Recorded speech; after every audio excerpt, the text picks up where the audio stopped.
Where do you think you're going to get in life by being negative all the bloody time? I'm trying to put my phone up. Goodness me. Oh, not today. Yeah. Where do you think you're going to get in life by acting this way? Why? Sorry, if you're constantly being negative, you're being kind of pathetic. Now, hear me out. I used to have depression too. I have depressive bouts, but I don't let it rule my world. And I'm not here to do the whole, if you're homeless, buy a house. If you're sad, become happy. I'm not doing that. My whole thing is, like, I'm not being tone deaf, because I know this is my channel. I can say whatever I want. Those who get it. Those who don't. Stop letting these negative things rule your life, because then you'll never change. I've spoken to some people recently telling me how their life's on a downward spiral. They're telling me all the things going wrong in their life. They ask me for advice. I give them the advice. Then they don't take it. So then I'm like, what do you want? And then when I give them the advice, I ask, are you going to carry this out? If they say no, that's no longer my business. If you choose to keep being negative, your life will be negative. It's quite literally that. Only a bad tree will bear bad fruit. You cannot get a bad fruit from a good tree. It works from the inside out. You can't, if you keep doing, like, someone will tell me, oh, I wonder why I'm so depressed. Then I'm like, okay, run me through your day. What do you do on a typical day? Then they're talking about so I wake up at around 3 p.m. maybe. Blinds closed. I scroll through my phone for 2 hours. I get up. I get takeout. I get snacks. Unhealthy snacks. Mind you, health is a wibbly wobbly. I'm not saying what you should and shouldn't be eating. I'm just saying, have you guys not heard of the phrase, like, the gut is the second brain? Anyways, we'll get onto that in a bit. I eat my snacks. I go back into bed. I don't walk around. I don't go outside. I don't even open the blinds. I don't know what time of day it is.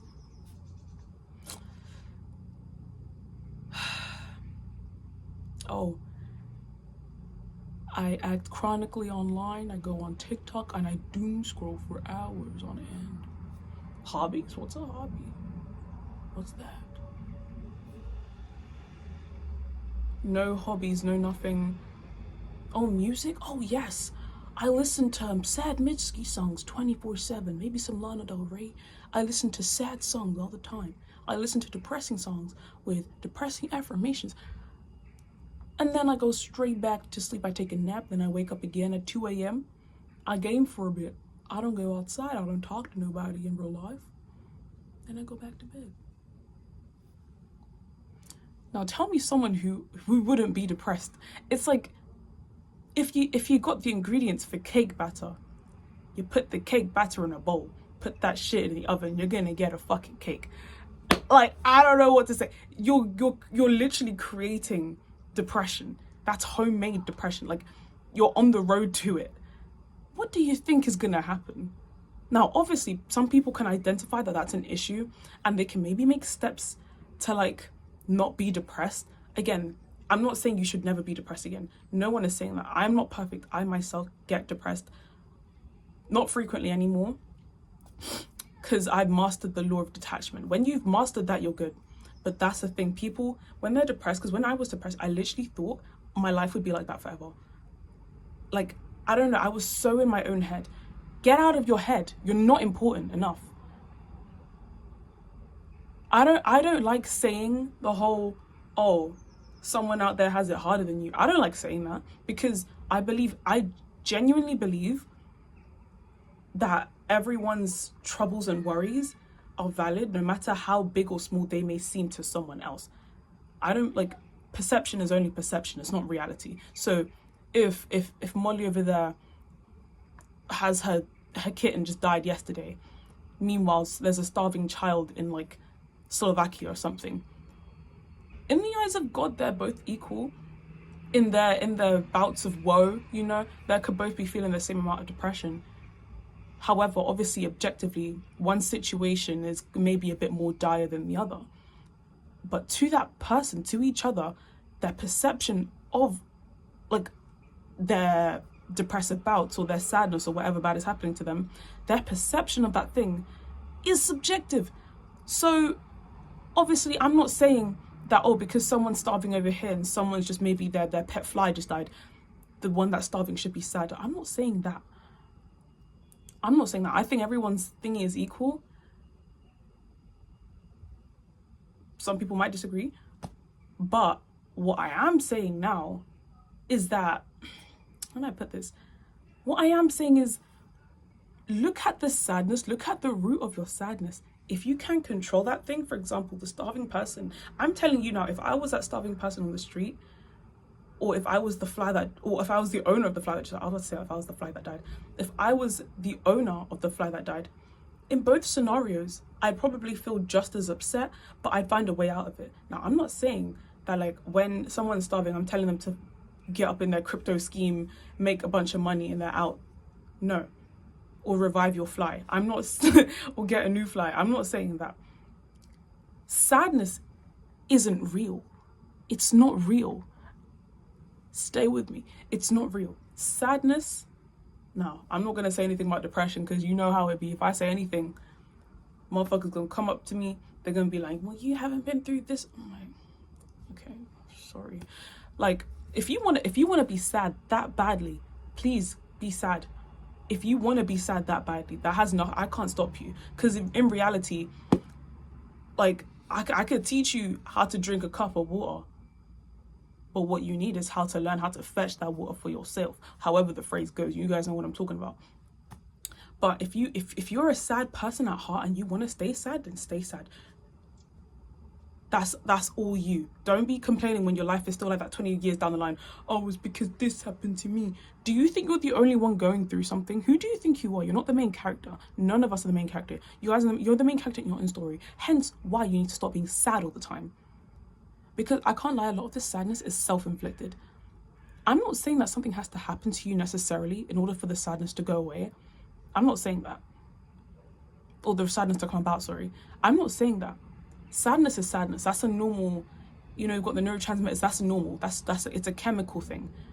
I'm not saying you can't be sad. I'm just saying don't let it take over your life to the point where you cast away all responsibility of that feeling. You are, how do I put this? Someone once said, you deserve the consequences of your actions. Every single action, everything that happens to you, you take responsibility for. Even if you didn't control that, even if you genuinely, even if you're walking across the street, someone flicks you off. You deserve that. That's not a bad thing. People look at the word deserve in a negative connotation and they immediately think, oh, I don't deserve this, or I do deserve that. That's a very heavy word. Like saying how do you know what you do and don't deserve? Who do you think you are? You don't know anything. Everything that happens to you, you deserve. Because the way I believe the world works, like my own, how I view things is obviously through the lens of God. I'm Orthodox Christian. I'm not like a crystal. I don't know. But the way I view, in like a metaphysical way, the way I view the world is that your future actions are currently happening. The way I put it is, let's say you're watching a movie. You've got the frame rates. I've said this before. You've got the frame rates at the bottom. You click a random frame. That's a point in time. From the beginning to the end of the movie, we can see all the frame rates as the viewer. We are omniscient. We can see all of that. The characters in that vacuum, in that vacuum of time, in that movie, they don't know what's gonna happen. To them, it's all new, it's brand new. They don't know anything. To us, we can see everything. In fact, we know what's gonna happen. We can kind of predict it. We can skip ahead and see because we are the omniscient viewer. We can see what's gonna happen, but the characters can't. Now put that to your life. That's how I view life. Everything that is gonna happen to you has already happened. You're just going through that frame. You're just going scene by scene. Let's say the beginning of your movie was when you were born. Let's say that's when you were born, like the minute you popped out your mum's coochie. That's when your movie started. Now, you weren't even conscious back then, so you didn't even know what was going on. You don't even remember that. You don't remember being inside of your mum. You don't. So skip to when you're like maybe like 15 years old. Like, you didn't know what was going to happen in between 0 and 15, but we could see. Now, let's say you're 15, you're going to get your first car at 18. But when you're 15, you're out there wondering, damn, am I ever going to get a car? That shit seems so far away. I could never get a car when you're 15. But we, the viewers watching the movie, we can see that when you're 18, you're going to get a car. But you are so hopeless when you're 15, you don't even know you're going to get a car. Now, in your own life, because I know some of you been going through some shit. Let's say you're going through a breakup. I know some of you been going through breakups. You're going through a breakup. You're like, I'm never going to get over them. You are 16 years old. You are 17 years old. You are 20 years old. You're 25 years old. What are you talking about? What are you talking about? What are you actually talking about? I'm never getting over this person. Do you know how many humans are on this earth talking about I'm never getting over this one out of 8 billion? This person must be the second coming. Astaghfirullah, my bad for the joke, but I'm sorry, but like, they're not that important. They are not that important for you to be like, oh, I'm never getting over this person. I just can't do it now.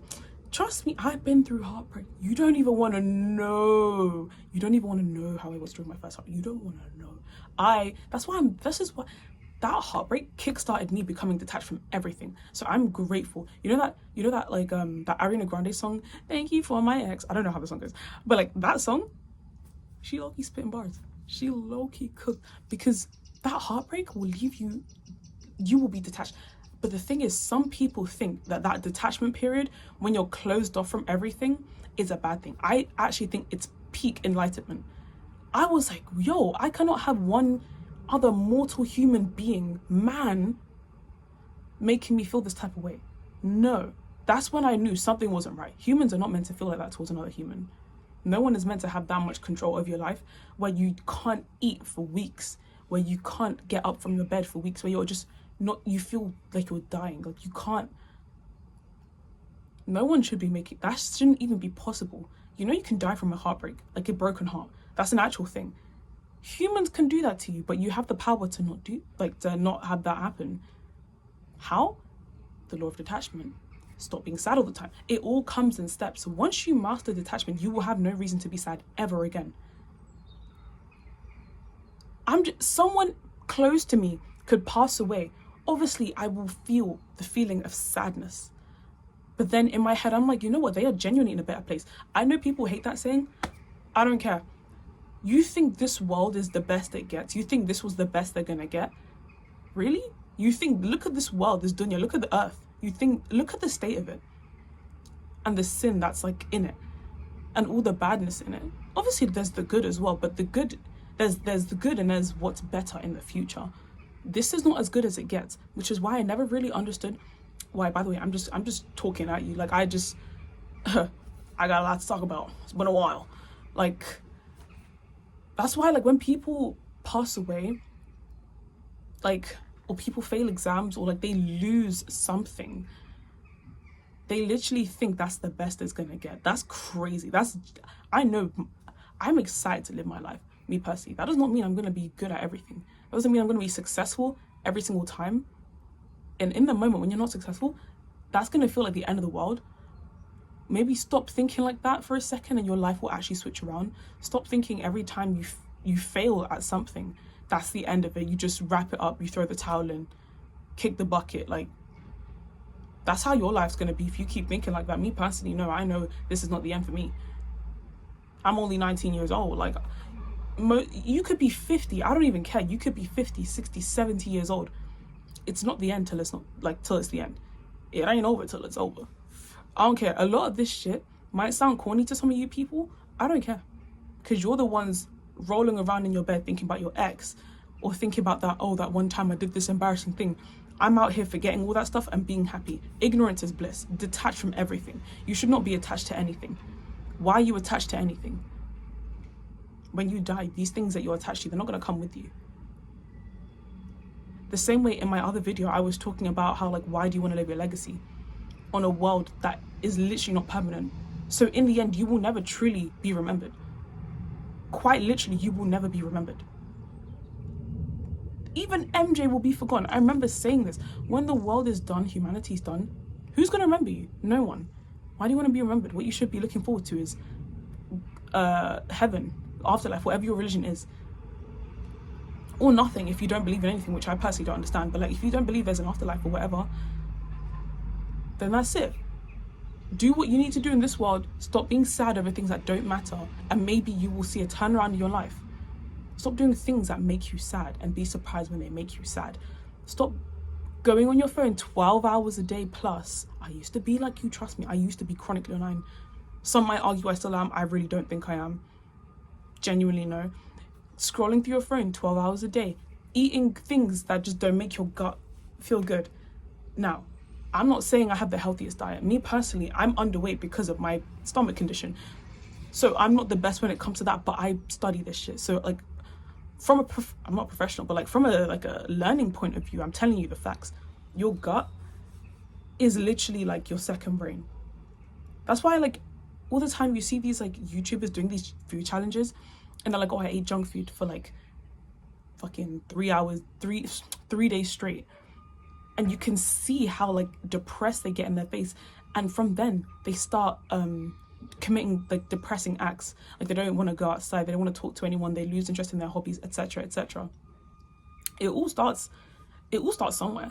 If you do things that will make you depressed, or do things that a depressed person would do, it's all tied to your identity. Keep doing things that a depressed person would do, you will become depressed. It is that simple. Think of it like this. How do I become stinky? How do I become smelly? Do things that a stinky or smelly person would do. They don't shower at all. They don't wash themselves at all. They don't eat the right things. Like maybe they eat too much garlic or something. No, yeah, they eat too much garlic. They start to smell like garlic. They don't use fragrances. I mean, you don't really need to, but like if you like, they don't use fragrances. They don't do any of that. Keep that up for a while. Guess what? You're gonna stink. Because you keep doing things that a stinky person would do. It's that simple. If you keep doing, like, it's all about your identity. If you have the identity of a stinky person, you're going to commit stinky acts. Like, it's that simple. Oh, my bad, I just spat, I think. I don't know what that was. But, yeah.